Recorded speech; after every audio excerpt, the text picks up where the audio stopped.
మాతృదేవోభవ పితృదేవోభవ ఆచార్య దేవోభవ. Hello my dear students and parents, I Harish Reddy, master trainer and mentor to IIT NEET episode students. Today session వచ్చేసి Telangana inter results రేపు రాబోతున్నాయి. అఫీషియల్గా వాళ్ళు చెప్పారు వెరీ క్లియర్గా. 12th రోజు, ఏప్రిల్ 12th రోజు సీఎం క్యాంప్ ఆఫీస్లో కానీ ఇంటర్ బోర్డు నాంపల్లి కార్యాలయంలో కానీ ఇంటర్ రిజల్ట్స్ అనేవి విడుదల చేస్తున్నారు.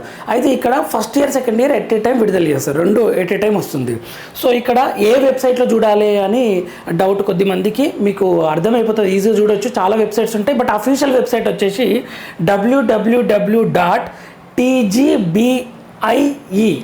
Okay, Telangana board of intermediate education, tgbi.cgg.gov.in. మీరు జస్ట్ tgbi డాట్ అని కొట్టిన వెంటనే మీకు అర్థం వచ్చేస్తుంది. సో ఈ వెబ్సైట్లో చూడాలి. ఏప్రిల్ 12th రోజు తెలంగాణ ఇంటర్ రిజల్ట్స్ విడుదల చేస్తున్నారు, first year second year. First year students ఎంతమంది ఉన్నారంటే 4,89,126 మంది ఫస్ట్ ఇయర్ స్టూడెంట్స్ ఉన్నారు. సెకండ్ ఇయర్ స్టూడెంట్స్ వచ్చేసి 5,07,949 మంది స్టూడెంట్స్ ఉన్నారు. సో ఈ వీడియోలో ఈ రిజల్ట్ కొద్ది మందికి మంచి మార్కులు వస్తాయి, కొద్ది మందికి మామూలుగా వస్తాయి, కొద్ది మంది ఫెయిల్ అయిపోతారు. సో కొన్ని ఇంపార్టెంట్ పాయింట్స్ డిస్కస్ చేసుకునే ప్రయత్నం చేద్దాం. లాస్ట్ వరకు చూడండి. సీఎం క్యాంప్ ఆఫీస్లో కానీ ఇంటర్ బోర్డు నాంపల్లిలో కానీ విడుదల చేస్తారు. రేపు ఖచ్చితంగా ఏది ఏమైనా 99% రిజల్ట్ వచ్చే అవకాశాలు వస్తాయి, నో డౌట్. అఫీషియల్గా కూడా వాళ్ళు అనౌన్స్ చేశారు. సో రిజల్ట్ రేపు వస్తాయి మై డియర్ స్టూడెంట్స్.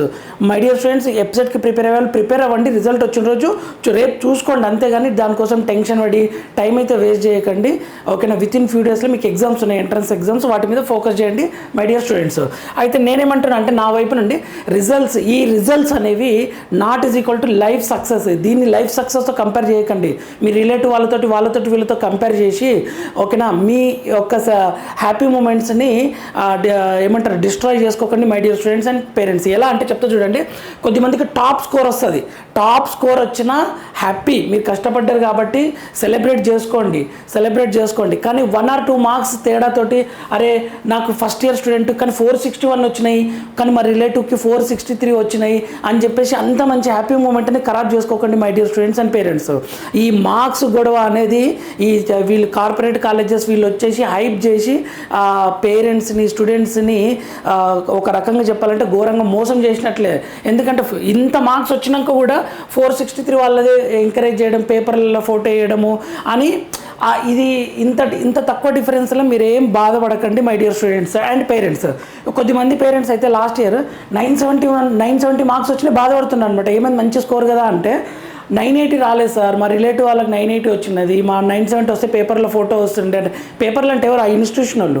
మీకు అఫీషియల్గా వేయరు కదా, వాళ్ళు కాలేజ్ వాళ్ళు వేస్తారు వాళ్ళ బిజినెస్ కోసం. సో అలా కంపేర్ చేసి మీ పిల్లల్ని మాత్రం బాధ పెట్టకండి, మీరు బాధపడకండి my dear parents and students. ఇంకొకటి, తెలంగాణలో వెబ్సైట్ ఇంజనీరింగ్ చేయడానికి స్పెషల్గా బోర్డ్ ఎగ్జామ్ స్కోర్కి వెబ్సైట్లో అయితే ఏం వెయిటేజ్ లేదు. కాబట్టి మీరు ఎంట్రన్స్ ఎగ్జామ్స్ మీద ఫోకస్ చేయండి. జేఈ మెయిన్స్లో కూడా మీకు 990 మార్కులు వచ్చినాయి, స్టేట్ ఫస్ట్ ర్యాంక్ వచ్చినారు. మీకు జేఈ మెయిన్స్లో ఏం సీట్ ఇవ్వరు, డైరెక్ట్గా వెబ్సైట్లో కూడా ఏం సీట్ ఇవ్వరు. ఓకేనా, అంటే అన్ని 90%, 99% వచ్చినా సరే. అందుకని ఎంట్రన్స్ ఎగ్జామ్ మీద ఫోకస్ చేయండి. ఓకేనా my dear student, focus on website and JEE Mains, advanced, BITSAT, ఈ ఎగ్జామ్స్ మీద ఫోకస్ చేయండి. మంచి స్కోర్ వస్తే హ్యాపీగా సెలబ్రేట్ చేసుకోండి, బట్ 2-3 డేస్ ఎంజాయ్ చేసుకుంటూ టైం అయితే వేస్ట్ చేయకండి. కొద్దిమందికి మీడియం స్కోర్ వస్తుంది, అది కూడా లైఫ్ సక్సెస్ కాదు.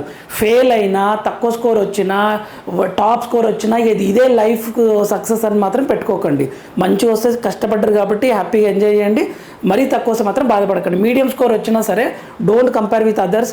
నెక్స్ట్ వెబ్సైట్ ఎగ్జామ్ మీద ఫోకస్ చేయండి, అక్కడ మంచి ర్యాంక్ తెచ్చుకోండి అండ్ మంచి కాలేజ్లో బీటెక్ తెచ్చుకోండి, చేయండి. ఫెయిల్ అయితే మై డియర్ పేరెంట్స్ మీరే వాళ్ళకి సపోర్ట్ ఇవ్వాలి. ఎందుకంటే బయట నుంచి చాలా కామెంట్స్ వస్తాయి, ఫెయిల్ అయినారు అంటే మీరే సపోర్ట్ ఇవ్వాలి, ఫ్యామిలీ మెంబర్సే. అది ఖచ్చితంగా ఆ పిల్లల మైండ్లో చాలా కాన్ఫిడెన్స్ని ఇస్తుంది, వాళ్ళు ఈజీగా పాస్ అవుతారు. ఫోకస్ ఆన్ సప్లీ ఎగ్జామ్స్, ఇమ్మీడియట్గా సప్లీ ఎగ్జామ్స్ ఉంటే వాటి మీద ఫోకస్ చేయండి. వెబ్సైట్ మీద బాగా వెబ్సైట్ రాయండి. ఓకేనా, ఎందుకంటే సప్లీ రిజల్ట్ ఇస్తారు, మళ్ళీ బీటెక్ కౌన్సిలింగ్లో పార్టిసిపేట్ చేయొచ్చు. పేరెంట్స్ సపోర్ట్ మస్ట్, అప్పుడే వాళ్ళు సక్సెస్ అవుతారు. ఒక్కసారి ఫెయిల్ అయ్యి సక్సెస్ అయ్యిందంటే ఇంకా వాళ్ళ లైఫ్లో వెల్ సెటిల్ అయినట్లే my dear students and parents. ఇదండి సో వీడియో వచ్చేసి. సో మై డియర్ స్టూడెంట్స్, మీకు ఎవరికైనా డౌట్ ఉంది, అరే నేను మంచిగా రాశాను బట్ తక్కువ మార్క్స్ వచ్చాయి, ఫెయిల్ చేశారంటే రీవెరిఫికేషన్ వాల్యుయేషన్ ఉంటే దాని గురించి నేను చెప్తాను వీడియో. ఇది ఇన్ఫర్మేటివ్ అనిపిస్తే లైక్ చేయండి, షేర్ చేయండి, సబ్స్క్రైబ్ చేసుకోండి మై డియర్ స్టూడెంట్స్. వెబ్సైట్ తర్వాత కౌన్సిలింగ్ ఫ్రీ మెంటర్షిప్ తోటి మీకు ఫుల్ గైడెన్స్ ఫ్రీగా, అంటే మనం డిస్కస్ చేయొచ్చు ఈజీగా, నేను మీకు అర్థమయ్యేలా ఎక్స్ప్లెయిన్ చేస్తాను. సో ఫాలో అవుతుండండి, లైక్ చేయండి, షేర్ చేయండి, సబ్స్క్రైబ్ చేసుకోండి. నెక్స్ట్ వీడియోలో మనం మళ్ళీ కలుద్దాం. అంతవరకు మాతృదేవోభవ, పితృదేవోభవ, ఆచార్య దేవోభవ. All the very best my dear friends. అందరికీ మంచి మార్క్స్ రావాలి, అందరు పాస్ కావాలి, అందరు హ్యాపీగా ఉండాలని కోరుకుంటూ నెక్స్ట్ వీడియోలో మనం మళ్ళీ కలుద్దాం.